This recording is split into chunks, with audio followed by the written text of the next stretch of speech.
Olá, gente querida, tudo bem com vocês? Que alegria estar mais uma vez nesse podcast para bater papo com gente relevante, gente que conhece a Deus e que tem experiência para contar. Olha, gente, fica até o fim, porque hoje vai ser forte.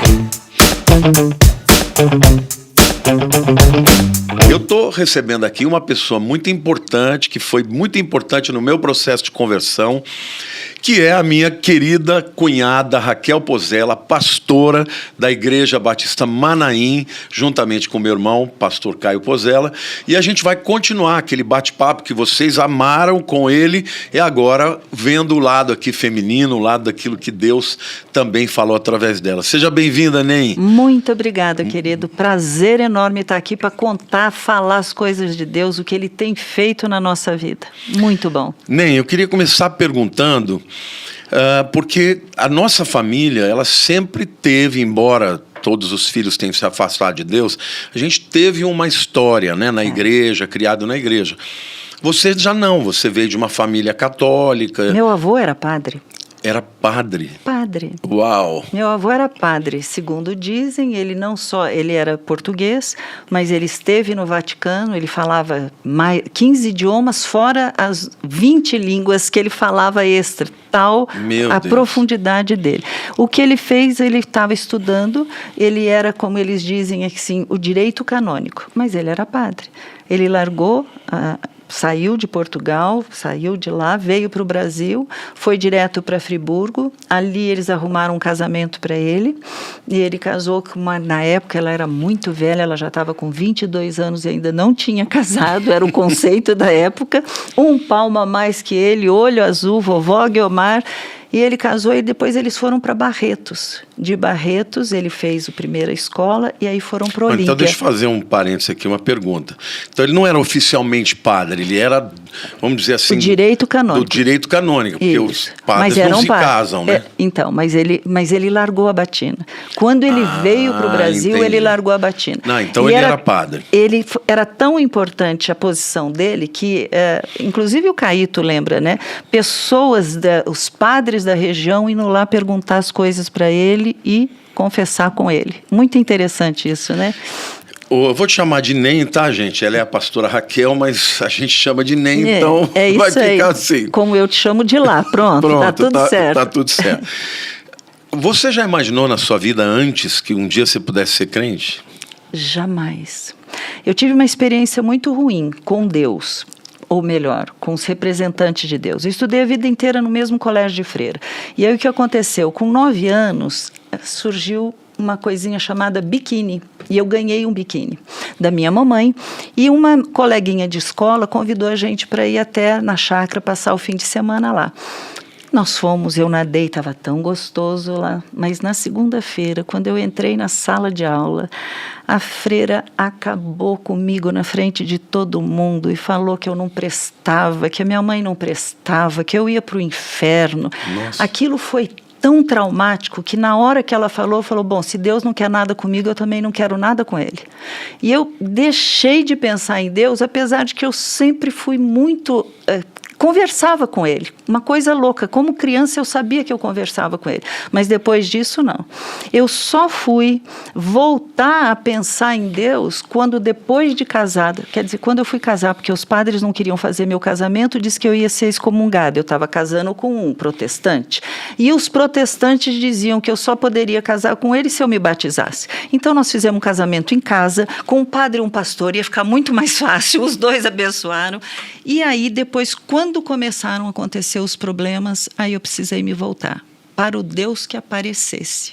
Eu tentei fazer, você sabe, a Thalita nasceu com problema cerebral incurável, eu tentei fazer operação mediúnica, como psicóloga eu tinha aplicado tudo que eu entendia e que eu podia e nada dava certo. Meu casamento foi embora, porque ficar uma criança sem dormir 4 anos e meio, você não tem nenhuma paciência, você não tem nada. E teu irmão, ele só trabalhava, ele não ajudava muito, né?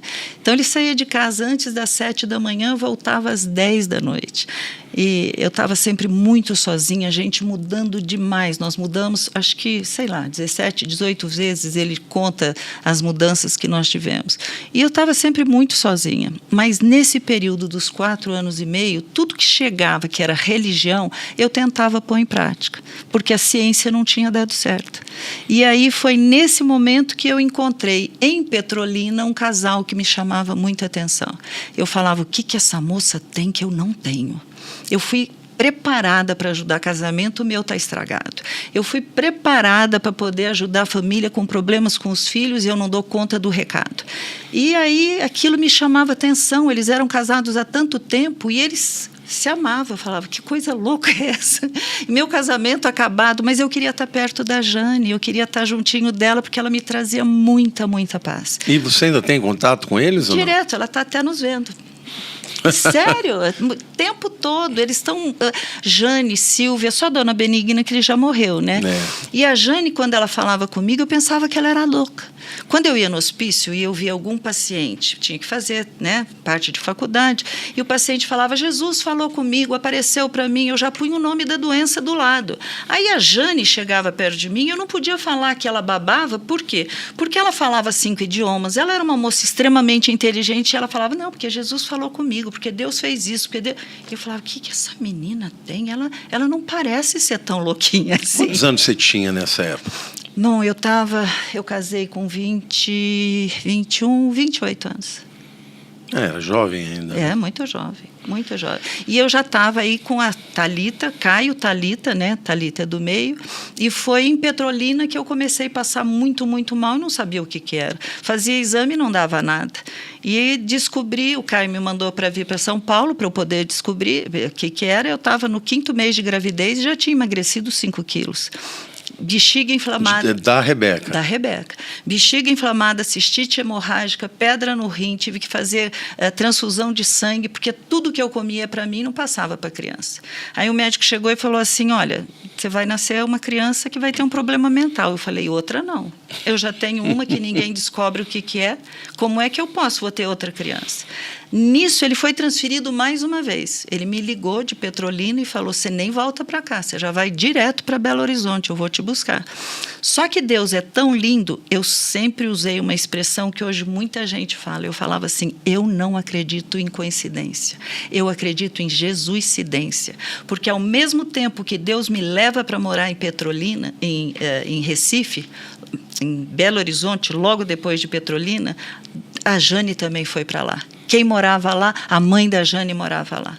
E eu achava que a Jane era louca. A mãe da Jane era a Dona Benigna? Dona Benigna, que é de... Eu nunca liguei uma história com a outra. A Silvia é a cunhada. A Silvia é cunhada. Isso, e a Dona Benigna, que já é falecida, morava em Belo Horizonte. Eu lembro muito dela. E eu achava que ela era tão velhinha lá, porque ela vivia com aquele birotinho, o coquinho, o coquinho, né? Cabelo branquinho. Das bleias, né? E ela tinha 60 anos. Hoje vou fazer 69, ela era uma criança lá. Uma criança. Mas ela era muito impactante na fé dela. E eu me lembro que ela chegava e falava assim, a minha filha com 2 anos de idade teve leucemia e Deus falou comigo que ia trocar o sangue daquela criança e que ela ia... E eu ficava olhando e eu falava, gente, eu quero isso. Eu preciso disso. Deixa eu contar só uma experiência que eu tive. Acho que foi na casa da Dona Benigna. Uma vez a gente dormiu lá, não foi? Eu sei o que você vai contar, vamos lá. Nós fomos para a casa dela e aquela atmosfera, né, do poder de Deus, aquela coisa. Eu amava aquilo, né?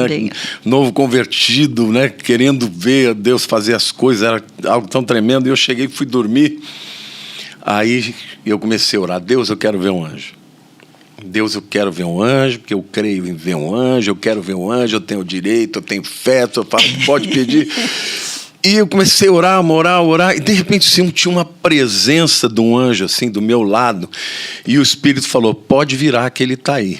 Eu me arrepiei inteiro, eu falei, tira esse anjo daqui agora. Mas você sabia que podia acontecer. E isso é uma oração que eu faço até hoje. E foi uma coisa extraordinária, porque ele estava lá. Muitos anos depois, eu estava já no meu escritório, num momento de batalha espiritual, 3 horas da manhã, e eu comecei a sentir a presença, só que não era só de anjos, era de demônios. Mas aí você já tinha discernimento. E eu comecei a orar, só que naquele momento, que foi aumentando a presença, e eu orando em línguas, né, ali, eu peguei e falei assim, agora vai o racha. E eu de olho fechado, eu falei, agora eu quero ver. Quando eu abri os meus olhos, eu vi aquele demônio que eu vi lá na casa de vocês. Com aquela couraça e cravejada de brilhantes. E ele estava aqui, ó. Resistindo. E começou a falar comigo em língua estranha. Eu entendi o que ele falava e eu falava em língua estranha, ele entendia também. E você vai começar aquele estudo da batalha espiritual que você está, né, das 7 da noite. Não, já então, começou. Foi o primeiro dessa semana. É isso aí. Mas assim, eu me lembro que a primeira experiência que eu tive lá na Dona Benigna, de ficar com medo, porque eu senti de uma maneira quase que palpável que ele estava ali, e eu falei, tira esse anjo daqui que eu não estou pronto. Nesse dia eu falei, não. Agora eu estou pronto. Agora vai o racho, eu quero ver. E eu vi mesmo. Então, o mundo espiritual, quando você entra numa dimensão de fé, é muito real. Você traz para o mundo físico, né? Abre um portal, de fato. É verdade. Né? E eu acho lindo e peço a Deus o seguinte, não importa a idade, eu estou convertida há 42 anos, né? Eu peço a Deus, eu quero ter a mesma paixão, o mesmo amor que eu tive lá atrás, porque não, de maneira nenhuma, perder, é uma perda você não poder ver essas maravilhas lá. Deus está aí, Ele diz que tudo é nosso, nós fomos transportados para outro reino, como é que a gente fica naquele, não sei... Olha, eu quero aproveitar esse gancho que você está me dando. Eu queria que vocês contassem, gente, porque o Caio e a Raquel, eles têm muita experiência. É por causa de Belo Horizonte que a gente fala causo, né? Porque é tanto causo na nossa vida. Eu queria que você contasse aí para o nosso público que ama, né, quando a gente fala das coisas de Deus, sobrenaturais. Conte experiências que vocês... Eu queria que você contasse de novo aquela experiência das Bíblias. Porque quando o Caio contou, eu fiquei pensando assim, meu Deus, que insanidade, né? Entrar no Iraque, um país muçulmano, com Bíblia, achando que ninguém vai ver, né? Conta um pouco essa história. Mas lá, deixa eu te contar um negocinho. Talvez você não se lembre, mas você estava conosco lá no sítio, quando Deus falou que nós iríamos para o Iraque. Aconteceu, tudo começou quando, chegando em Guararema, e eu comecei a ler a Bíblia, tinha acabado de me converter, uma sede, uma fome louca, e eu lia ali, o que eu não entendi, eu punha ponto de interrogação e tal, e eu cheguei na parte onde os utensílios que tinham na casa de Deus foram ungidos. Eu falei, não sei quem morou aqui, não sei qual era a religião, essa casa agora é minha, é território santo, então eu vou ungir tudo. E eu saí ungindo parede, porta, e saí e falava, se tiver alguma coisa contrária, sai daqui em nome de Jesus, essa casa agora é de Deus, uma coisa deliciosa. Quando eu cheguei no meu quarto e que eu comecei a orar, nós tínhamos ganho de presente de casamento um rádio relógio, ninguém nem mais sabe o que é isso, mas era um rádio relógio, que funcionava o relógio, mas não funcionava o rádio. Eles diziam que não tinha peça para aquele concerto. E já tinha quebrado há uns 2 anos. Quando eu comecei a orar, eu falei, se tiver algum espírito maligno aqui dentro, vai sair agora em nome de Jesus. Instantaneamente o rádio começou a funcionar numa altura tão música? Alto, mas ele funcionou tão... Eu levei um susto, mas falei, consegui. Se tinha coisa errada, saiu. Tá limpo. Minha casa tá protegida. Aí nós fomos dormir, você estava lá, né? Você dormiu lá em Guararema naquela noite. E de noite, a Thalita, porque vocês estavam dormindo no quarto, você com o Cainho e tal, a Thalita estava dormindo comigo e a Rebequinha, nós estávamos no nosso quarto. E eu acordei inteira arrepiada. Eu não sabia o que é, mas eu estava inteira arrepiada, era algo ruim. A Thalita começou a chorar e ela já não chorava mais, Deus tinha curado a Thalita. Depois de 4 anos e meio, ela estava totalmente curada. E aí ela começou a chorar, e as vozes começaram. A gente morava numa casa térrea, você lembra disso?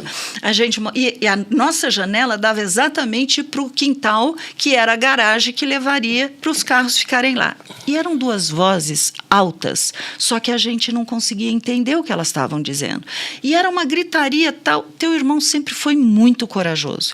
Aí ele levantou, foi até a janela e abriu. A hora que ele abre, as vozes param, instantaneamente. E não tinha ninguém do lado de fora. Mas imagine uma casa térrea, ele aqui, a voz aqui e ninguém do lado de fora. Ele fechou e nós voltamos a deitar. Nisso, quando nós estamos deitando, as vozes começam. Só que Uma delas começa muito mais forte, de uma autoridade tão grande, e aí a gente tem a interpretação. E o anjo dizia: não faça mais isso, não faça mais isso. Na hora eu tive o entendimento que um demônio tentou entrar na casa, mas nós tínhamos selado, nós tínhamos guardado aquela casa. Eu nem estou dizendo que todo mundo tem que fazer isso, eu estou contando a nossa experiência, né? E aquilo foi para nós assim, que legal, como Deus é lindo. Quando eu estava ouvindo as vozes, a babá da Rebeca, ela dormia numa outra ala, e naquele dia, a nossa porta da sala era de vidro, ela tinha quebrado, e ela não estava fechando, e eu com medo de que aquelas vozes fossem ladrão, eu falava assim: Senhor, manda teus anjos ali, fecha aquela porta, não deixa ela abrir nunca mais, deixa fechada, porque senão vão entrar e vão pegar a Magnólia que tá dormindo ali. No dia seguinte, o Caíto levantou muito, muito cedo, foi para a obra, e eu sabia que ele ia mandar alguém para consertar a porta. E nós ficamos lá sentados conversando, não sei se você lembra disso, e nisso chega o pessoal da porta para poder abrir. Eu falei: essa é a porta, e nós estávamos ao lado, sentados. Ele mexeu, daí a pouco ele falou: a senhora pode vir aqui um pouquinho? Eu falei: pois não. Quando eu chego perto da porta, ele fala: é o contrário, essa porta está hermeticamente fechada, ela não abre de jeito nenhum. Eu falei: eu já sei. Pode soltar, Jesus. A hora que eu acabei de falar isso, a porta começou a bater. Você falou: pode soltar, Jesus. Era uma criança na fé, isso que a gente tem que ser com Jesus. Você crê? Uai, eu não pedi para fechar. Aí quebrou a porta. Só que aconteceu uma coisa. Nós fomos orar e a moça que estava lá conosco, que também se chamava Raquel, ela era uma profeta, ela contou para nós que Deus tinha... A Raquel que namorou comigo? Isso. Ela contou que Deus tinha fechado, lacrado a porta, tinha colocado anjos em volta para ninguém entrar, e que em cima da nossa... E ela falou isso antes? Não, ela falou depois. E que em cima da laje... Mas sem saber de nada. Ela simplesmente contou o que Deus falou para ela. Que nós tínhamos o nosso telhado, e que o telhado, assim, em cima Deus tinha fincado uma bandeira que ali era território dele. Eu, na minha santa ignorância, eu falei assim: não acredito, Jesus, porque minha casa é terra, é laje, não pode ter um terraço desse jeito. Aí eu saí para levar vocês dois para conhecerem a cidade. Nós fomos andando. Guararema, na época, era muito, muito pequeno. E lá pelas tantas, o carro começou a falhar. E para ele andava... Eu lembro disso. Você lembra? Ele foi falhando. Eu falei: tem um posto ali em cima. E nós fomos até o posto. Quando eu desço... Não tinha um rio assim? Tinha. Rio... Guararema tem esse rio, então, exatamente. Eu me lembro disso. Rio Paraíba. Quando nós eu desço do carro, eu olhei e falei: que gozado a minha casa. A hora que eu olho lá, a laje, o telhado realmente era reto. Mas eu não sabia que o proprietário tinha feito aquele telhado justamente assim para as águas caírem e ela poder escoar direitinho. Olha. Deus só estava me mostrando: filha, creia quando eu estiver fazendo, creia quando eu estiver falando. E aí essa foi uma experiência extremamente marcante. Num outro momento que você estava também lá em casa, nós fizemos um culto de agradecimento a Deus. Você tinha acabado de se converter há pouquíssimo tempo naquele acampamento com o Boquinha, né, com o Beltrão. Lá em Rio Preto. Isso. Você tinha acabado de se converter e nós fomos para casa, porque a Thalita, eu e o Caíto estávamos namorando. Tinha acabado todas as brigas, nós estávamos tão bem. A conversão dele era visível, a mudança que estava havendo nele era muito visível. E a sede que nós tínhamos em cima da palavra. E depois do culto, que foi à noite, isso foi numa sexta, no sábado nós fomos para o sítio que nós tínhamos pertinho de Guararema, que ficava numa cidade chamada Biritiba Mirim. Lembra disso? Lembro. Muito bem. Biritiba era onde era o sítio, né? Era o sítio, exatamente, o nosso sítio. O sonho dele era ter o sítio. Nós tivemos sítio. Aí, na hora de sair, só que nesse dia estava Silvia, Dona Benigna, a babá da Rebeca, que cuidava dela, eu e a Thalita, e você, o Caíto, o Cainho, e, se não me engano, aquele teu amigo Sérgio estava conosco. Eu não tenho certeza disso. Isso eu não me lembro, mas eu lembro que o Sérgio Arfuche. Isso. Bom, resumindo... Ele é o nosso pastor lá em Campo Grande, Eu sei disso. E está começando agora uma carreira linda. Exato. É isso aí. Mas olha que coisa maravilhosa. Nós vamos sair de casa. O Caíto sai com vocês na frente. Eu entro no quarto que a Silvia está dormindo, Rebequinha está dormindo lá, né? E eu falo, Silvia, não faça barulho, porque senão nós vamos acordar a Rebeca. Não ria. Até hoje, para mim, essa é uma das experiências mais loucas do mundo, do mundo. Pegamos a mala da Silvia. A bênção foi que nós não fechamos a porta. Não fechamos a porta.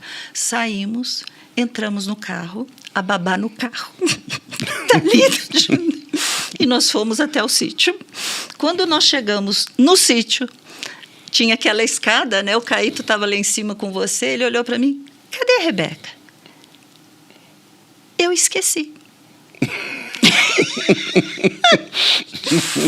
Lá ele falou assim, não sei se você lembra a cara dele. Eu te mato se acontecer alguma coisa com a Rebeca. Fica bem aí, viu, querido? Não acorda não, que nós estamos saindo. Vocês dois entraram no carro, mas numa correria louca e voltaram para Guararema. Eu não sabia até então, só fiquei sabendo à noite, o que tinha acontecido. Porque naquele momento, a paz que eu tinha dentro de mim é uma coisa mais louca do mundo. Eu falava para a dona Benigna, que estava apavorada, e que a Silvia também. Eu falava, dona Benigna, isso não tem nada a ver comigo. Pode ficar tranquila, eu vou mostrar o sítio para a senhora. Nós saímos andando e ela apavorada. De repente, vem você e o Caíto, Rebeca no teu colo. Na época, ela tinha uns 3 anos. Um ano. Nós não tínhamos ido para o Iraque. Quando nós fomos para o Iraque, ela tinha 1 ano e meio. Ela estava no seu colo e o rosto dela brilhava. Mas ele brilhava e eu falava, Moisés. Moisés, quando esteve na presença de Deus, o rosto brilhava. Bom, correu tudo bem, meu marido não me matou e à noite nós fomos orar. Na hora que nós estamos orando, Deus começa. Filho meu, eu dei o esquecimento para as minhas filhas e preparei todas as coisas. O teu inimigo se apresentou diante de mim e disse, ele a ama mais do que a ti. A Rebeca. A Rebeca. Por que isso? Porque com Caim e com a Thalita, ele sempre trabalhou muito, mas agora em Guararema ele podia vir jantar em casa. A Rebeca tinha acabado de nascer e tinha se convertido. Então ele conseguia curtir pela primeira vez o que era ter um filho pequeno. E Satanás chegou diante de Deus para acusá-lo. E quando ele está falando isso, Deus disse assim, ele se apresentou e eu disse, toca. Na hora que você orou para mim e falou, antes de ser minha, ela é tua, eu te devolvo, eu enviei os meus anjos para brincar com ela. O que aconteceu lá? Quando vocês chegaram, a Rebeca tinha pulado o berço. Olha só, ela saiu do berço, foi até o quarto ao lado, achou o reloginho, um radinho de pilha do Cainho. Quando vocês chegaram, ela estava sentada na área de serviço. Vocês abriram a porta, deram de cara com ela e ela estava desmontando o radinho. Oi, papai. Foi assim que aconteceu. Mas nós não sabíamos o reino espiritual. E aí Deus falou, quando você entregou para mim, os meus anjos foram lá e cuidaram dela. E Deus fala a seguinte frase lá, quando tu estiveres muito longe daqui, eu ainda estarei cuidando desse lugar. Ora, Lamartine, Raquelzinha, que é toda marota, para Deus falar muito longe, qual a frase que eu falei? Ah, para Deus falar que é muito longe, é para lá de Bagdá. Eu fui morar 215 quilômetros para lá de Bagdá. Tudo isso aconteceu nesse dia. Foi toda a situação, tudo que Deus criou. Essas experiências são muito vivas. Então, quando nós fomos para o Iraque, o Caíto chegou, foi na Mendes. Ele teve... Isso foi o quê? 83? Não, 81, 82. Nós fomos para o Iraque. Então, vocês eram recém-convertidos ainda? 1 ano e meio. Porque a Rebeca tinha 1 ano e meio. Eu tinha me convertido em setembro, antes da Thalita nascer. De 80, né? De 80. O Caíto no dia 9 de janeiro de 1981 e você foi no carnaval no mês seguinte. 27 de fevereiro de 81. É isso aí. Foi tudo muito, graças a Deus, tudo muito sequência. E aí, quando ele chega... Ele foi até Belo Horizonte porque ele tinha que desfazer a obra, a construção de Guararema. E aí ele viu que o diretor estava sentado atrás, mas era o diretor internacional. Ele falou, ele está querendo aprontar alguma coisa. E muitas vezes já tinham pedido para o Caíto ir para o Iraque, ele falava, não vou, não tem dinheiro no mundo que vai me fazer ir para o Iraque. Não vou sair daqui. Enquanto eles estão fazendo a proposta para ele ir para o Iraque, ele começou a orar. E ele falou, Deus, a resposta tem que vir pelo lábio da NEM. Ela que vai dizer. E nós estávamos em Belo Horizonte, na casa de quem? Dona Benigna. Quando ele chega, eu estou embaixo do chuveiro com a Rebeca grudada aqui do lado. Nessa época, ela era bem mais novinha, estava com 1 ano e 3, 4 meses. Ele vira para mim e fala assim, eu olhei e falei assim, o que você quer perguntar? Ele olhou e falou assim, vamos para o Iraque? Eu falei, vamos embora, quando? Ele falou, daqui 15 dias. Eu falei, vamos embora. É que um louco com uma louca dá um monte de coisa boa. Mas já estava em guerra ou começou? Com certeza, estava no auge da guerra com o Irã. O que a Globo fazia? Nós fomos para lá em julho.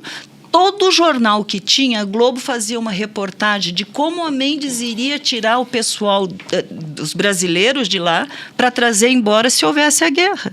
E nós estamos chegando na hora da guerra, né? Foi aí que aconteceu aquele negócio, porque nós chegamos, antes de chegar, esse é o máximo. Nós só tínhamos 15 dias, tinha que fazer vacinação, toda a preparação, ir embora. Aí eu levei as Bíblias escondidas dentro da mala. Quantas Bíblias? 99, contadinhas. Nós ganhamos 99 Bíblias, eu pus tudo dentro da mala. Mas era do Gideão, aquela fininha. Então, sim, mas tu encheu a mala, né? Qual a ordem? Não se entra propaganda religiosa, não se entra livro religioso, só tinha 99. Aí, Deus me dá um sonho. Eu estou na casa da minha mãe dormindo, porque eu já estava desfazendo de Guararema, nós precisávamos ir embora em 15 dias, uma loucura, um monte de coisa para resolver. Eu tenho um sonho, porque nós não sabíamos onde nós íamos colocar os nossos móveis, se ia para um depósito, o que é. E Deus me mostra uma casa no sonho, cor-de-rosa, grade na janela e uma enorme placa de aluga-se. Então, estou eu lá na casa da minha mãe, e tinha que sair correndo no dia seguinte, logo que acordasse, para fazer todas as coisas. Ninguém muda em 15 dias para um país que está em guerra. Você não tem nem roupa. 10 graus abaixo de zero e 60 acima. Nós íamos chegar a 60 graus. Aí, quando nós saímos da minha mãe, ela morava na Loureiro Batista, na rua paralela, ela chamava Rio Grande. Caíto pegou o carro, tudo. Quando ele vira para entrar na Rio Grande, eu falei, para o carro. Lá não me pergunta, porque essas coisas eu não tenho nada de especial, mas eu sinto, é Deus purinho lá, é Deus purinho nisso. Eu falei, para o carro. Nós tínhamos acabado de passar uma viela. Eu falei, entra nessa rua. Ele entrou. Era um T. A última casa aqui, que ninguém via, cor-de-rosa, grade na janela, a placa aluga-se. Foi lá que nós pusemos todas as nossas malas para poder resolver rapidamente. Bom, tudo certo, vamos embora, pegamos avião, fomos embora para o Iraque. Quando nós chegamos, chegaram 2 jumbos, eram mais de, 700 pessoas chegando nesses 2 jumbos. E quando eles chegam ali naquele local, nós temos que entrar as malas estavam com a Bíblia. Todas as malas, todas, sem nenhuma exceção, aberta, num saguão enorme. E eles têm uma norma para a guerra. Tudo que eles quiserem confiscar é deles. Se for dinheiro, se for roupa, você fica sem, mas é norma de guerra. Quando nós entramos, o Caíto viu todas as malas, ele falou, vai lá para a porta, porque o Irineu, que era o diretor internacional, estava lá com o motorista para nos esperar, e eu vou procurar a mala. E aí, ele chega lá no cantinho, tem uma mala, 2 malas com um enorme X assim. A gente só não sabia se X é esse você prende ou esse X ninguém toca. Nós descobrimos que era ninguém toca. Nós ficamos ali, Deus falou que nós não iríamos ver nada, mas ia ser como foi com você.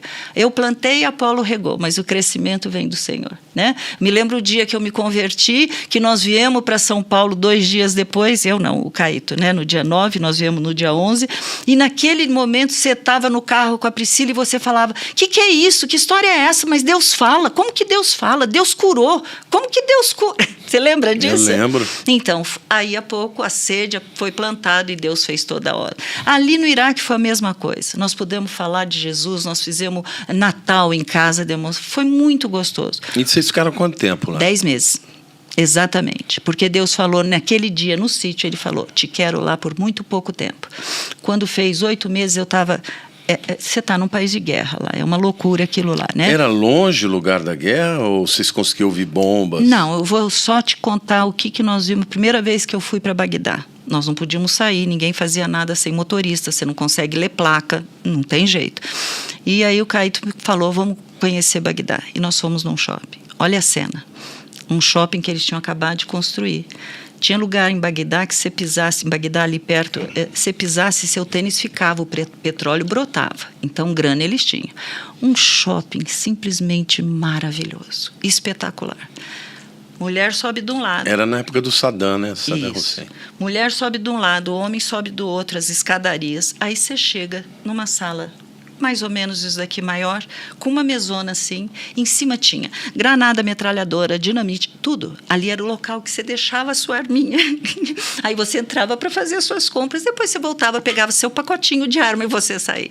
Esse era o país que nós estávamos. Olha a loucura que era isso. Nós ficamos lá 10 meses e um dia eu falei, Deus, o que representa para o Senhor muito pouco tempo? Porque para mim o muito pouco tempo já deu. E nós saímos de lá com 10 meses. Quando nós voltamos de lá, foi aí que nós fomos para Recife. E Recife, então, foi um paraíso, porque você sai de um deserto, Deus falou muito conosco no deserto, conhecendo Nínive, Ratra, Babilônia, aquelas coisas, tudo estava ali na nossa à disposição. Parecia que Deus estava falando, estou ensinando, cada lugar. Mas Recife foi um paraíso, uma coisa louca de felicidade. A gente estava lá. Vocês ficaram quanto tempo lá? Em Recife? Posso estar enganada lá, mas eu acho que nós ficamos lá durante 1 ano e meio, 2 anos também. Não foi muito mais que isso. Teve ano que eu mudei 3 vezes. O único lugar que eu morei 3 anos foi Santos. Depois vocês foram para Santos, fomos. De Recife fomos para Belo Horizonte, de Belo Horizonte que nós fomos para Santos de novo. Recife eu fazia cultinho com as crianças diariamente.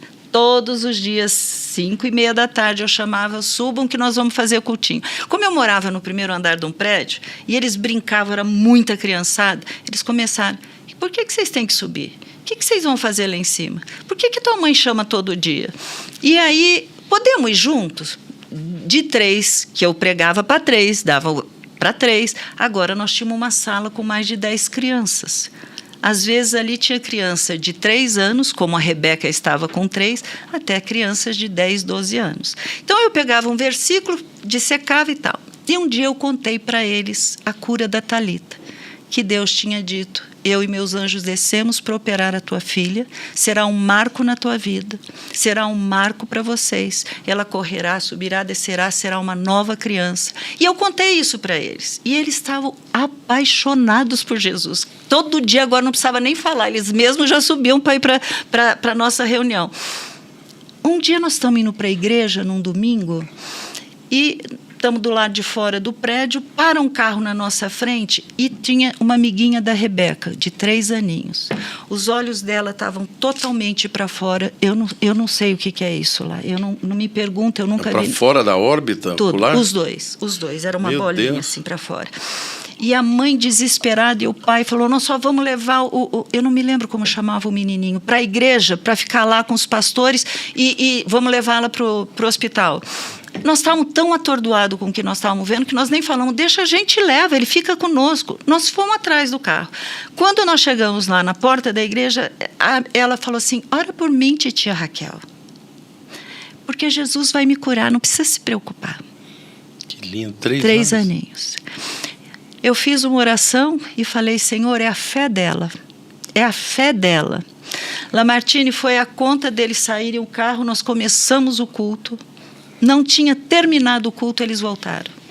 Ela não tinha nada, eles não sabiam o que tinha acontecido. O olhinho dela, e ela era linda, linda, linda, linda, linda. Então Deus foi pondo muitas experiências dessas. Foi muito intensa a nossa vida com Deus, né?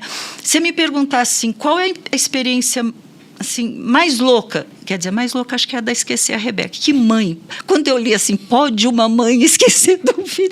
Eu falava, gente, antes do Esqueceram de Mim, aquele filme, eu já tinha esquecido da minha filha. Mas Deus falou que aquilo ele tinha feito. Mas se me perguntar qual é a experiência mais louca, para mim foi quando eu fui atropelada.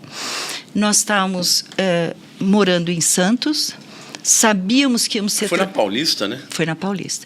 O Caíto foi transferido para Brasília.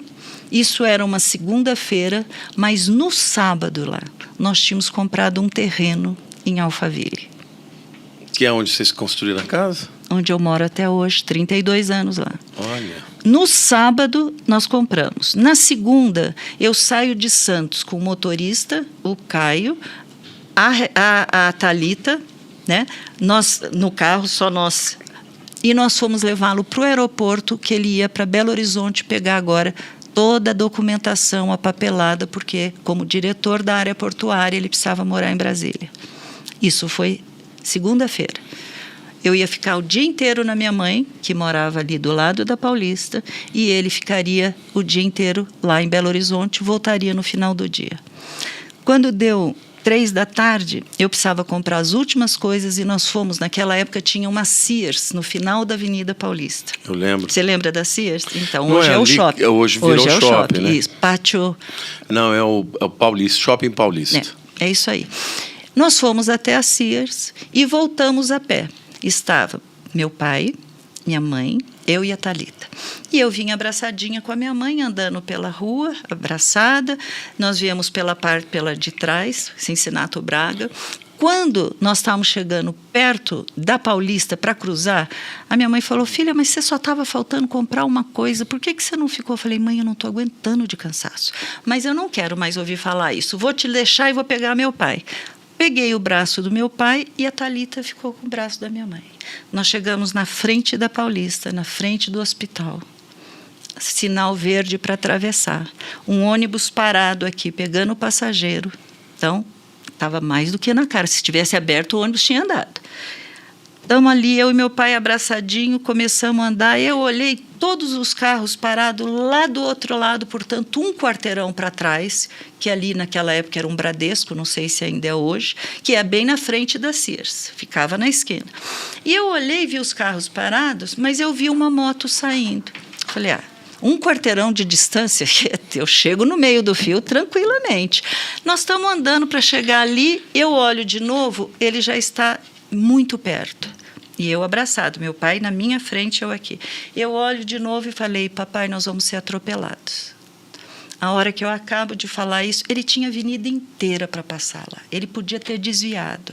Ele simplesmente foi em cima da gente como boliche. E pegou seu pai também? Do joelho embaixo, ele triturou a perna do meu pai com a roda da moto. Meu Deus. Você não lembra disso? Não, eu lembro só de você, que você ficou bem mal. Ele caiu com a mão no asfalto, quebrou tudo aqui, ele teve que pôr aquela, chama placa Lizaroves.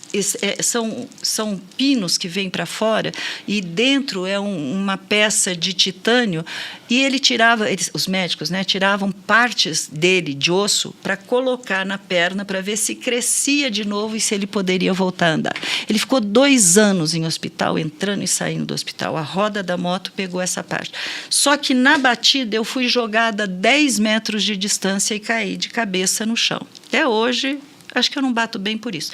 Mas eu caí de cabeça no chão e abriu toda essa parte. Só que eu caí consciente e eu estava ouvindo tudo, eu via os gritos. E nessa hora, quando eu caí deitada com a cabeça para cima. Como psicólogo, eu olho muito para o olhar das pessoas para ver como elas estão. E eu falei: eu vou ficar de olho fechado, porque pelo olhar da minha mãe eu vou saber como eu estou. E a dor era insuportável. Me doía tudo. Mas aqui, esse lado, era uma coisa horrorosa. Nisso eu ouço os gritos, ela vem e ela começa a me levantar do chão. Quando ela começa a levantar, eu ouço uma voz falando para ela: é melhor a senhora baixar, ela pode ter fraturado a coluna. Tua mãe. Alguém falou para minha mãe. E do jeito que ela estava, ela me abaixou. Aí eu não fiquei tetraplégica, porque eu fraturei a 2ª vértebra de fora a fora. Nossa. Né? É por isso que às vezes eu tenho dores de cabeça até hoje. Até hoje. Estava trincadinha a bicha. O que aconteceu? Caí no chão. Eu não vi porque eu desmaiei. Eu só falei para Deus: Deus, até agora eu fiz o que precisava. Minha bombilha está sendo encaixotada e eu vou mudar para Brasília amanhã. Cuida de mim porque eu não posso fazer mais nada. Foi a última frase que eu falei para Deus, orando. Quando eu acordo, eu estou deitada na Avenida Paulista, na calçada, né? Te falei, era a frente do hospital. Uma gritaria, todo mundo... Eu ouvi a voz do meu pai, mas não dava para falar, porque eu comecei a vomitar. Vomitando, desmaiei de novo. Por causa da cabeça, né, que bateu. Quando eu acordo com uma pessoa falando assim, ó: Nem, você lembra de mim? Nem, você lembra de mim? Lamartine, para me chamar de Nem é assim, ou família, ou quem me conheceu em Olímpia, porque eu saí de Olímpia com 4 anos de idade. Só gente de Olímpia me chama de Nem. Né? Ninguém mais me chama de Nem. E ele falava: você se lembra de mim? eu sou o Eduardo, irmão do Miguel. Ele era o médico de plantão daquele dia. Quem era Eduardo? Ele era cirurgião plástico. Ele era meu amigo de brincar em Olímpia na rua. A gente brincava lá o tempo todo. Naquele dia ele tinha trocado com o amigo dele, que não era o dia dele. Não existe coincidência lá. Ele trocou o plantão e aí, de repente, ele olha o meu pai, o pai dele era amicíssimo do meu pai, e ele vê meu pai e me vê. Ele me costurou toda a cabeça, me colocou esses capacetes de moto agora, né? Isso tem eu fui atropelada 35 anos atrás. Um capacete enorme, uma coisa assim horrível. E uma dor insuportável. Por quê? Eles não podiam me dar remédio. Eles precisavam ver se tinha sangue, se tinha dilatação, o que era. E eu não podia mexer aquela cabeça. Aí deram a ordem para a Thalita. Vá buscar teu pai. Que ele está no aeroporto. Você tem que trazer. Para Thalita? Ela com o motorista. Precisava ir buscar. Thalita, na época, devia ter 13 anos. Vai buscar teu pai, fala para ele, traz correndo para o hospital. Mas fale com calma, bem amoroso. Aí ela pegou o motorista e foi para o aeroporto. Quando ela chega lá, Caíto está saindo, ela olha, oi, filhinha, e aí? Cadê a mamãe? Ela foi atropelada. Mas sorrindo, mas um sorriso até aquilo. Ele ficou apavorado, foi embora correndo para o hospital. Qual era a outra jesuicidência? Como nós íamos mudar no dia seguinte, ele tinha pedido para a secretária, na sexta-feira, cancelar o plano de saúde. Quando ele chega, depois que viu que eu estava ainda viva, quase, vamos dizer quase, ele liga para a moça no dia seguinte, pelo amor de Deus, você cancelou o plano. Ela virou e falou assim, me perdoa, eu esqueci. Perdão, doutor Caio. Ele falou, não bem, você não está entendendo. Não mexe nisso, não mexe nisso. Lá, o que aconteceu? Eu fiquei com esse gesso na cabeça, mas eu não podia dormir com remédio. De noite, Caíto chegou, tal, mas de noite, estou deitada, entra uma pessoa no quarto, inteirinho de branco, com aquele branco que você sabe que não é branco lá. E ele está na mão com uma coisa, e eu não sei o que é ainda, porque ele estava na porta e eu deitada. Aí ele falou assim, eu trouxe para você. E eu falei, o que é isso? Ele falou, para você dormir. Ele me levantou a cabeça, ele me pôs aquilo, eu falei, mas isso é um travesseiro de água. Eu tenho uma vontade de falar para esses médicos fazerem isso, que vai tirar a dor de todo mundo. Eu virava a cabeça no gesso, naquele travesseiro. Lamartine, eu fui acordar no dia seguinte, porque a enfermeira entrou para tirar a pressão, para ver se tinha febre. Eu não tinha, eu dormi a noite inteira.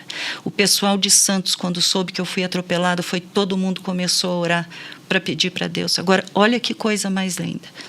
Eu tinha muitas dores, não só no pescoço. Eu falava, meu joelho. E eles falavam, nem a sua calça não foi nem rasgada, não tem nada no teu joelho. Na hora que eu voei os 10 metros, no ar, o meu joelho dobrou e romperam todos os ligamentos, todos. Eu tenho um pino, que aí o próprio Eduardo pôde escolher todo um grupo de pessoas para poder fazer as operações certas. Eu tenho um pino no joelho esquerdo. Por causa desse acidente, eu andei errado. Mais de 20 anos, eu tenho uma prótese no quadril direito. Eu já operei os 2 pés e já sei que tem mais indicação para os 2 pés e para o ombro. E eu louvo a Deus porque está tudo bem, obrigado. Está tudo bem, obrigado. Nada vai acontecer. Lá eu não era crente, ele me fez conhecer a Jane, ele já me levou lá atrás. Você acha que eu tenho que duvidar do amor dele? Eu tenho que duvidar do poder desse Deus? Sabe qual era o meu maior medo de estar aqui hoje? Primeiro aconteceu o que está acontecendo, só eu estou falando. Porque é muito caso, eu tenho que ficar vendo qual que eu vou deixar de falar. É muita experiência linda. Esse Deus é muito cuidadoso, ele é muito amoroso. Pensar que eu ia ser um dia pastora, pensar que eu ia ser crente, Lamartine. Primeiro que você me traiu. Agora eu confesso diante de todo mundo, você me traiu. Explica isso direito, que eu não estou sabendo. Você sempre dizia que mulher, lá atrás, muitos anos atrás, mulher não tinha nem feminino de pastor para mulher. Então, quando as pessoas, inclusive o pastor João Carlos, chegava e falava, Deus vai te fazer pastor, eu falava, não vou. Eu não vou primeiro porque eu não vou ser pastora, porque meu marido é. Ser pastor não é profissão, é ministério. E se você é um pastor, você tem que saber cuidar de ovelha. Para cuidar de ovelha, você tem que alimentar a ovelha. Eu não vou ser pastora. Lamartine não quer, ele é o meu pastor, acabou. Não vou ser nada. Quando um dia você fez um curso de 2 anos na igreja, para quem quisesse fazer o curso, depois você ungiria, diante de Deus, eu falei assim, oba, não vou fazer, ele não vai me ungir. Não vou ajudar Deus. Davi não ajudou Deus e cumpriu tudo que Deus queria, não foi assim? Não vou ajudar Deus. O que aconteceu? Acabou o curso, nós éramos diáconos na sua igreja, lembra? E você lá sentado, depois que você tinha feito louvor, adoração, você foi falar os nomes de quem ia ser ungido pastor. E você está falando, falou um, falou outro, de repente você falou Raquel. Eu viro para trás para ver quem era a Raquel que você estava chamando. E todo mundo está olhando para mim e eu estou assim, o que está acontecendo? Eu não podia imaginar. Nunca lá. Nós estamos assim, eu fui ungida pastora 3 anos antes, há 25 anos atrás. Quando eu penso nas coisas que Deus fez, sabe a minha vontade? É de chegar para cada pessoa e falar, querida, Deus tem conta da tua vida, Ele sabe mudar, Ele sabe o que você precisa, descansa, confia. O resto Ele faz. É um negócio que me queima. Deixa eu pegar um gancho aí do que você falou da questão de pastora, né? Bom, eu estudei num seminário super tradicional. Eu sei. Que dizia que mulher não podia nem falar na igreja, não podia ter ministério de ensino, né? Então, eu sempre fui muito obediente à Bíblia. É isso aí. E, embora eu tivesse uma dúvida, eu falava, Deus, às vezes a mulher tem muito mais potencial do que o homem, então só porque ela é mulher, ela não pode. E eu me lembro que quando eu fui em 92 para a Coreia, e eu tive contato direto com o Paul Yan-Cho, inclusive numa sala pequena, tinha lá no máximo 20 pessoas, num congresso que tinha 40 mil pessoas, eu estava lá entre os poucos. Ia lá. E aí, alguém no meio da sala perguntou, escuta, qual foi o segredo do crescimento, né, exponencial da sua igreja? Ele falou, olha, tem muitos, oração, eles oram 24 jejum, horas. Mas uma coisa Deus falou comigo. Ele falou, você vai ungir as mulheres. Foi aí que porque elas vão fazer a sua igreja crescer. E como a igreja dele era em células, eram as mulheres que nas suas casas que reuniam as amigas e tal. E aí ele foi falando muito sobre aquilo. Eu saí de lá impactado, porque eu tinha visto tudo, né? Fomos para um estádio, tinha 150 mil pessoas orando, parecia um trovão, um terremoto, tudo gente orando. E assim, aquele camarada, né, que escreveu livros extraordinários, está dizendo que ele ungiu mulheres. Eu falei, quem sou eu para não? Né? Só que eu queria ter uma explicação bíblica. Aí Deus falou muito claro comigo. Ele falou, olha, filho, a Bíblia foi escrita de maneira a ser paulatina, e o desenvolvimento dela tinha muito a ver com o próprio tempo para qual ela foi escrita. Né? Então Deus falou, olha, por exemplo, não existe na Bíblia nenhuma ordem para libertar os escravos. Mas a escravidão nunca foi propósito de Deus. Perfeito. Deus criou o homem para ser livre. O primeiro que se levantou contra a escravidão foi o próprio Deus, quando mandou o libertador para libertar o seu povo. E ele começou a mostrar.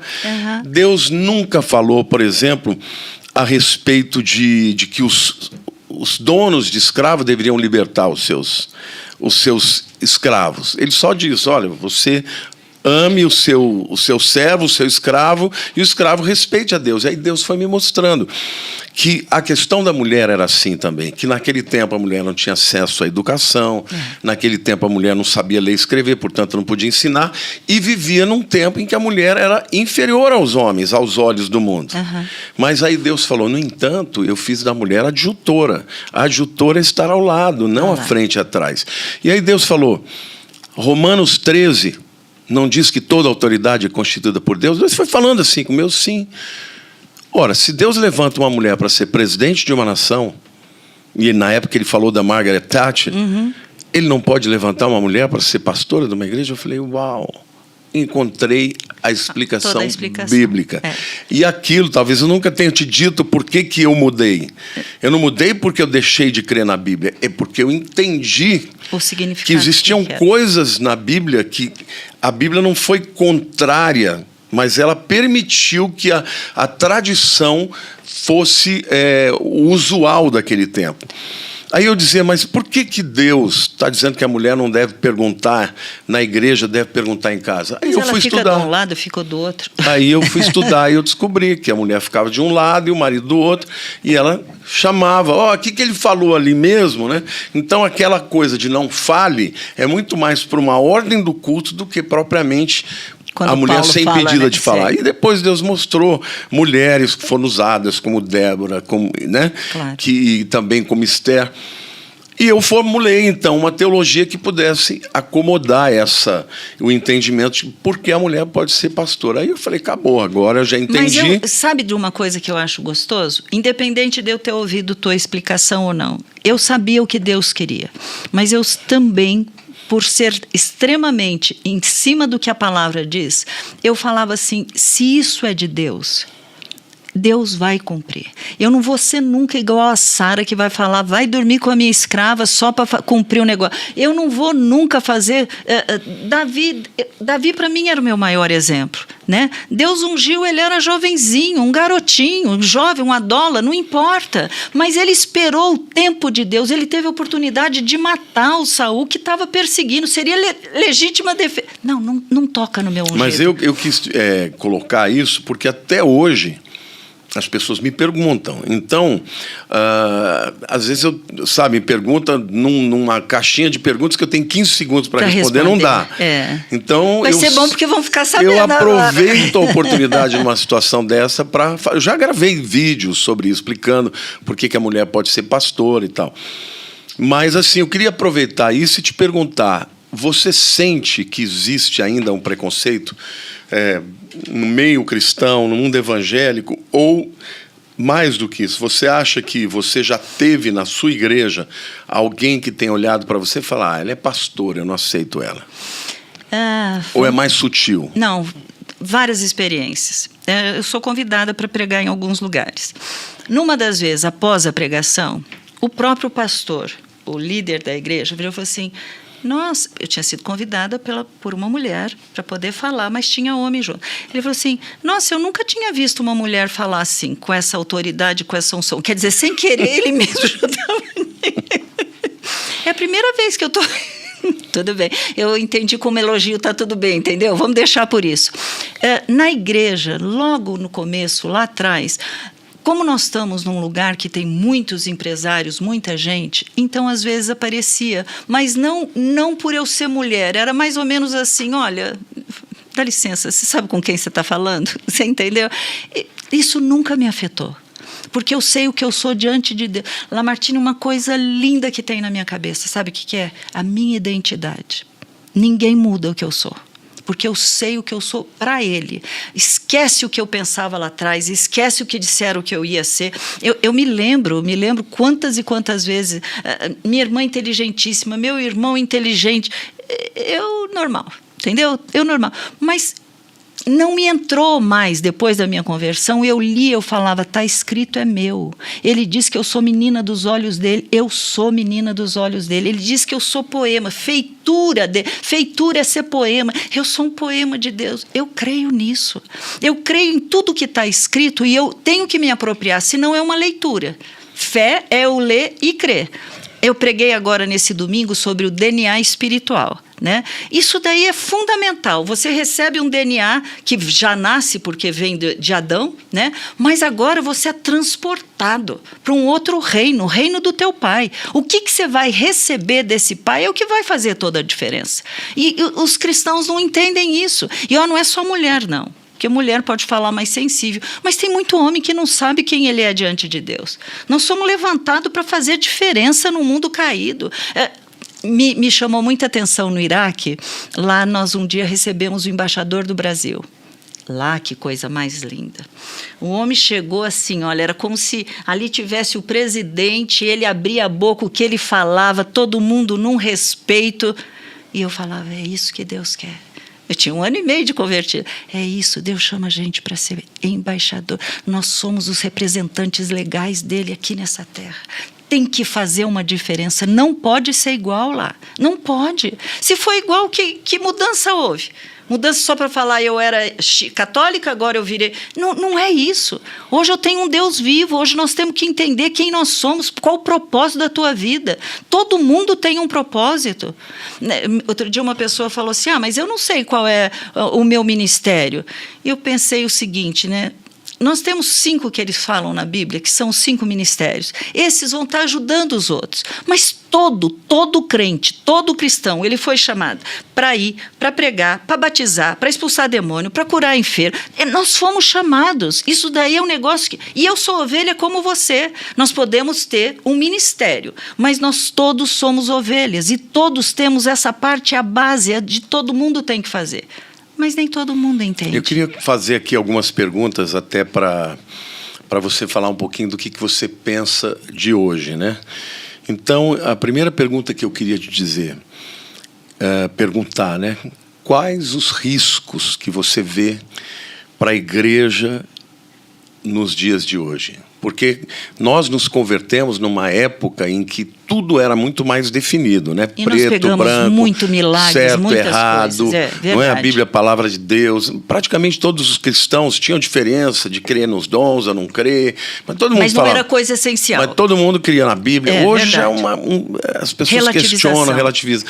O que você entende hoje o maior perigo que a igreja evangélica cristã hoje enfrenta? Número. A igreja cresceu tanto. Antes você andava tete a tete com uma pessoa e no caminhar você discipulava e você via o que a pessoa precisava ser mudada e aquilo ali se tornava um processo maravilhoso de crescimento e conhecimento de Deus. Por isso que a Bíblia diz para a gente desenvolver a nossa salvação. Eu não sou contra a igreja grande, por favor, não é nada disso. E célula é uma maravilha, porque você volta outra vez a ter aquela comunhão.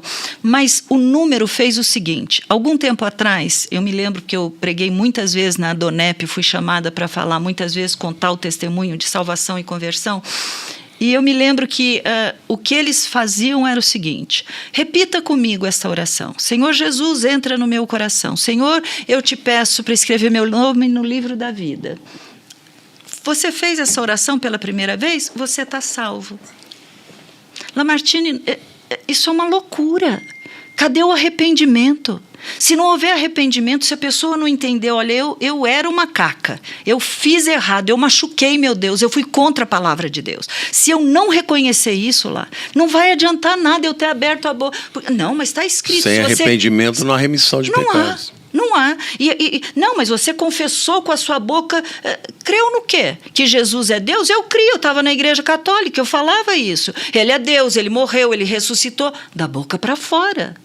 Não tinha uma experiência com ele. O dia que eu entendi isso, eu me lembro o pastor Márcio Valadão, porque nós estávamos em Belo Horizonte, a igreja da Dona Benigna era lá, eu estava de 8 meses, grávida da Rebeca, não sabia como ela ia nascer, porque eu já tinha passado todo aquele processo de doença, Thalita ainda não tinha sido curada. Eu me lembro o pastor Márcio, num culto, a igreja enorme, já era grande naquela época, nós estávamos lá em cima na galeria, e ele falou, Jesus tem a paz que você precisa. Desce aqui para receber. Lá eu não queria restauração do meu casamento que estava acabado. Eu não estava pensando na cura da minha filha. Eu queria paz. Eu precisava de paz, eu brigava mas eu brigava demais com o Caíto. E aquilo lá estava me trazendo um peso enorme. Então eu desci com aquela barriga, eu lembro de eu descendo que nem patachoca para ir lá embaixo. Mas eu estava buscando paz. Eu precisava de paz. Conforme eu fui lendo a Bíblia, eu falava, não é só paz, não, eu preciso me arrepender, tem tanta coisa que eu estou fazendo errada. É isso que falta. As pessoas estão precisando de uma religião. Época de pandemia, de tanta luta, tantas coisas têm acontecido. Nós temos ouvido cada caso que você chora com as pessoas. Você fala assim, meu Deus, o que nós vamos fazer? Como nós vamos ajudar? Eu me sinto impotente, incompetente em alguns casos lá. Me sinto assim, eu falo, Jesus, não tem como, vai ter que ser Deus purinho, porque não tem jeito, não dá para mexer. Como que você entende avivamento? Porque muita gente creem, dentre esses eu creio que antes de Cristo voltar vai haver uma grande colheita, uma última colheita extraordinária. Eu creio. Mas para haver a colheita tem que haver a chuva serôdia e a temporã, isso aí. que fala do derramar do Espírito, tanto no início, né, do Pentecostes quanto na volta de Cristo. Como você acha que o avivamento acontece num lugar, numa cidade, numa igreja, numa nação? E isso os profetas do mundo inteiro têm dito isso. Tá. Eu creio que Jesus está voltando, eu creio que nós estamos à porta, eu creio desse derramar do Espírito, mas eu vou contar o que nós temos passado lá na igreja, né? Nós estamos em Alphaville, a nossa igreja está completando 22 anos agora, nesse mês de maio. Inclusive, você vai estar pregando lá no dia 22, né? Aí, gente, ó, dia 22 de maio, às 11 da manhã, eu estarei lá na Igreja Batista Manaim, em Alphaville, tá? Barueri. Depois eu vou, Barueri, eu vou dar para vocês todos o endereço e tudo, eu quero você lá. É isso aí. O que aconteceu? Nós começamos a ver que tem surgido muitas igrejas. Só tem uma coisa que vai fazer a diferença de uma igreja para outra. Chama-se unção. Unção. Se você não tiver uma unção de Deus, se você não souber o que Deus quer para você naquele local, eu não vou dar conta da tua igreja, eu não vou dar conta da igreja do lado, eu não vou dar conta de ninguém. Eu vou chegar diante de Deus, dar conta do que Ele pôs na minha mão para fazer. Então, cabe a cada um de nós, como líderes de igrejas, buscarmos a Deus de uma tal maneira que a gente... Toda vez que um rei buscava Deus, todo o povo ia junto. Toda vez que um rei, né, se afastava, todo o povo caía. Se a liderança não começar a buscar com esta sede e fome, de final de tempo mesmo, não vai dar certo lá. Nós não vamos sobreviver, porque cada vez está apertando mais. As coisas que estão acontecendo são cada vez piores. Então, o que tem acontecido na igreja? Nós começamos... sem nenhuma combinação. Nós, pastores, nos reunimos para buscar. É buscar para orar, é buscar para pedir perdão, é buscar para a gente clamar para Deus nos dar graça, sabedoria, discernimento, força para caminhar, para alimentar, para cuidar. Nós começamos a fazer isso. E o que eu achei interessante foi que ele tinha dito, quando nós mudamos para esse novo local, que é na Tocantins 700, ele pôs no meu coração uma frase: novo templo, novo tempo. Tudo bem. O novo templo nós chegamos. Aí nós começamos a buscar o novo templo. Claro. Não resta dúvida que tem que partir para isso. O que aconteceu nesse momento? Nós estamos experimentando, é o início, ele está começando a mover a água, mas nós estamos experimentando cada coisa tão linda. Que lindo, Ney. Eu sinto que hoje nós estamos vivendo num tempo, porque, pelo menos na minha conversão, né, eu me converti há 41 anos atrás, era tudo cristocêntrico, né? Jesus era o centro, a cruz era o centro. Então, e tem que voltar a ser. Você pregava da importância de cada um carregar sua cruz, não é? Hoje, parece que o evangelho que está sendo pregado em muitos lugares é muito mais, vamos dizer assim, humanista, né? O homem no centro. Então, as minhas necessidades, olha, você faz isso que você vai ficar rico, então...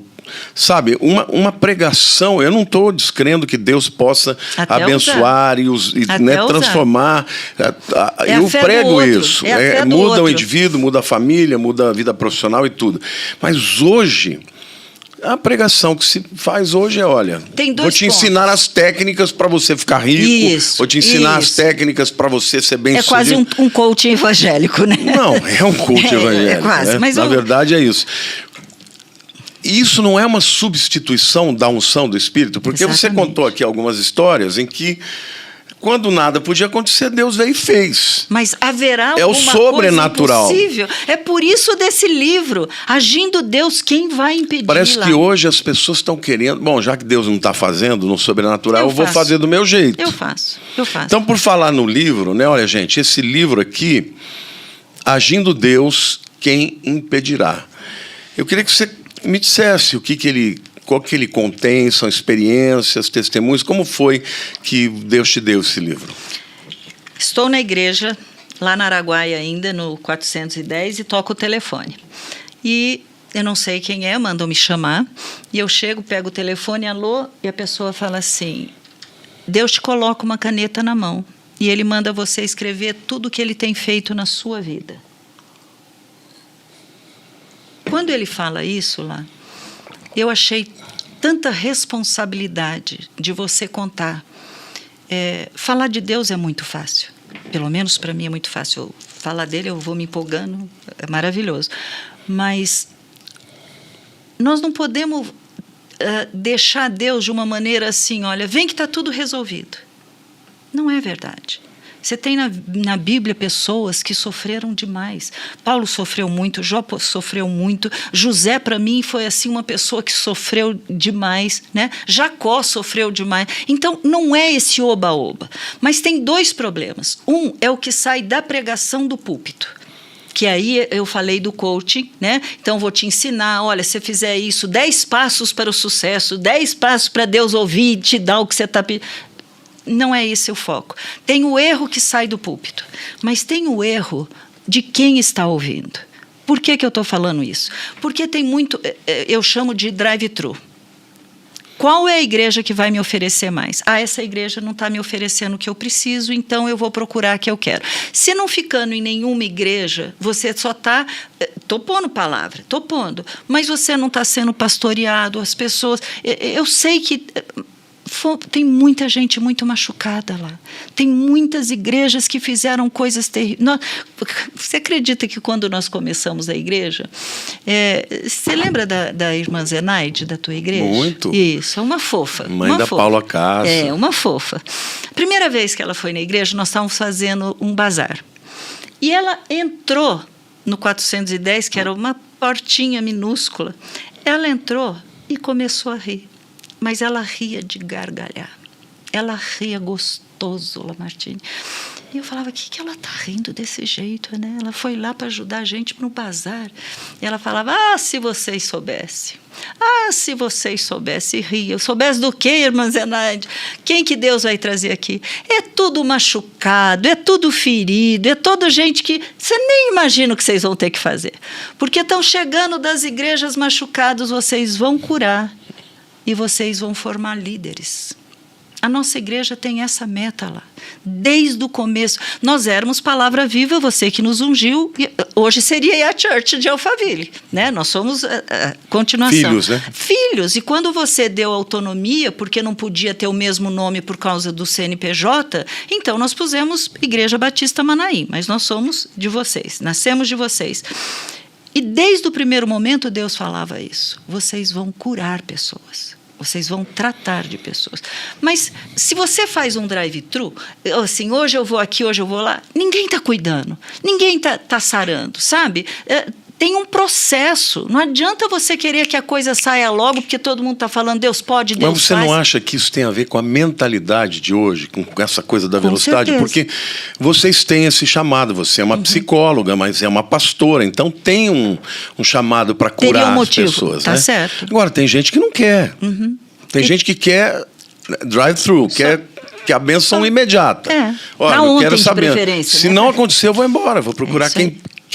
E aí as pessoas ficam correndo de um lado para o outro, procurando preencher um vazio que, na verdade, só Deus pode preencher através de um processo, né? Perfeito. Que pode durar muito tempo. Por isso que eu falei que tem 2 pontos. Tem o ponto de quem alimenta e tem o ponto de quem recebe. Porque você pode ser que Deus tenha te levado num determinado local, tudo bem, você não está sendo muito alimentado. Mas, às vezes, Deus te quer ali como intercessor para que você fique, permaneça, até que Deus possa, através da oração, mudar o texto dentro do contexto, vamos chamar assim, né? E você vai ser um instrumento de Deus para fazer isso.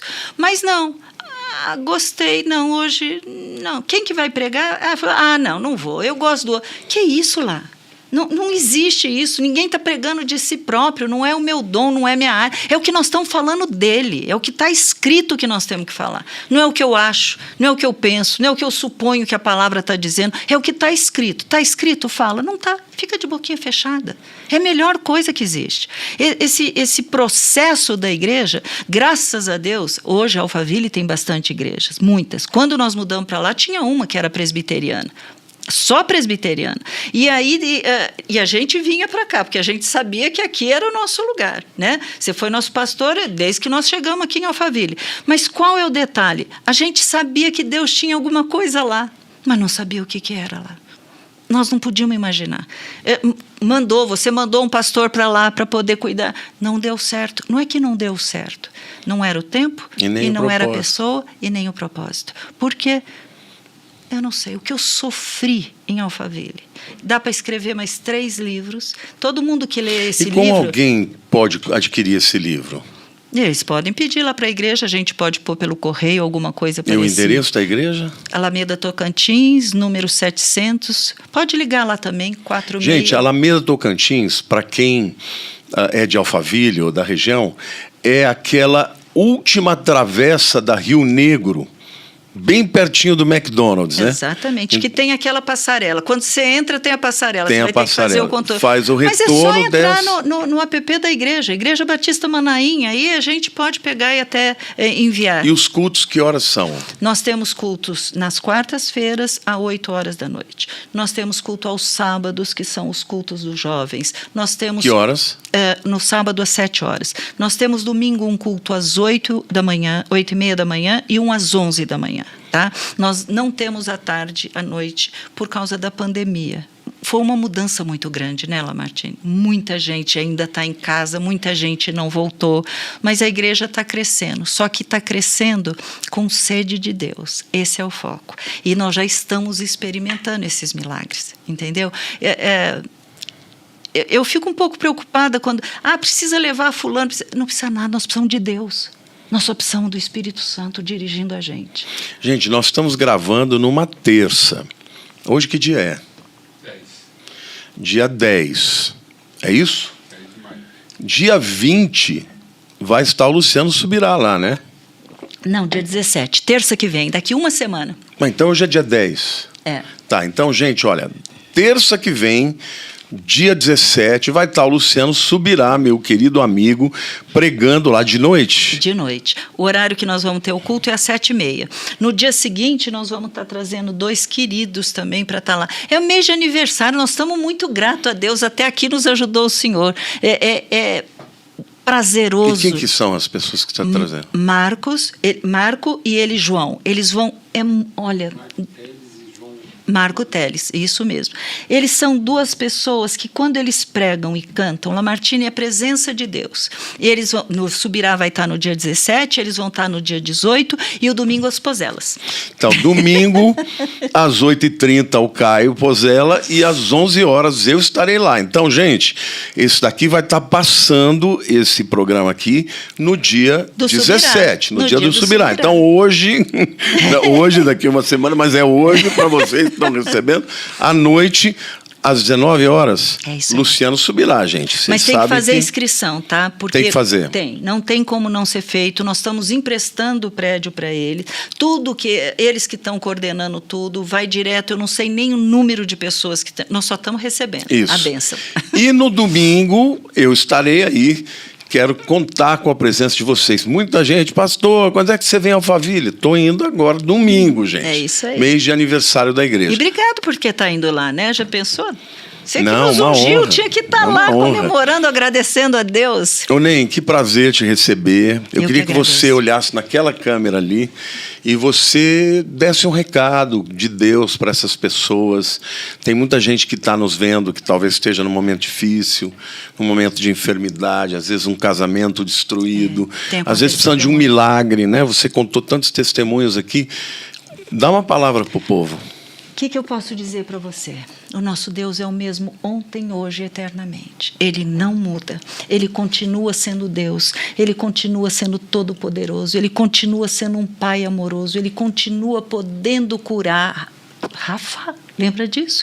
É isso que você tem que crer. Se você lê a palavra, se apropria do que está escrito. Você não tem que buscar homem, você não tem que se preocupar com nada a não ser, Senhor, eu quero uma vida transformada, me muda, tem que ser de dentro para fora. Tem que ser assim, ó, sabe, trombada com Deus. É assim que eu sinto que nós tivemos. Mas esse mesmo amor que nós tivemos, e você tem esse amor também, essa paixão por Jesus, querer falar mais dele, não pode ser menos do que isso. Nós precisamos entender para que ele nos chamou, por que ele nos escolheu, por que você está vivendo aqui nesses dias. Não pode ser, foi por acaso. Não, querido, você é plano de Deus, você é especial para Deus. Ele tem obra, projeto, ele tem tudo. Basta você dizer: eis-me aqui, Senhor, usa-me a mim. É assim que tem que ser. Agora, na hora da tristeza, da dor, chora mesmo.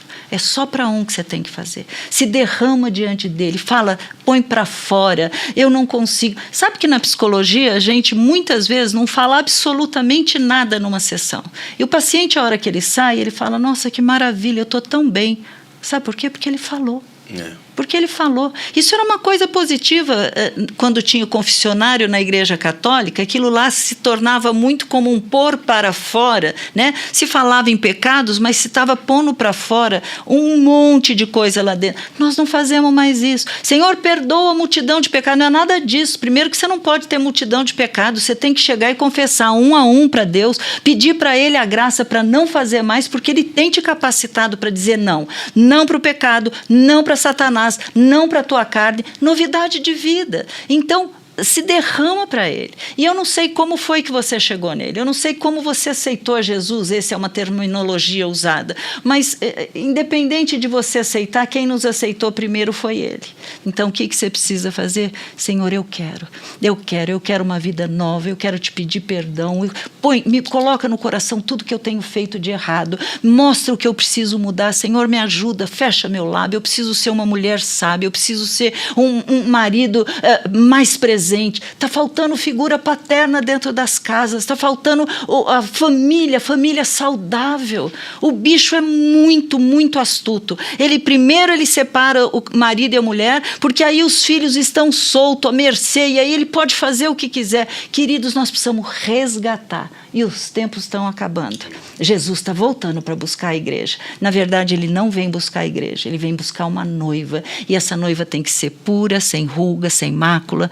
Como é que está teu coração?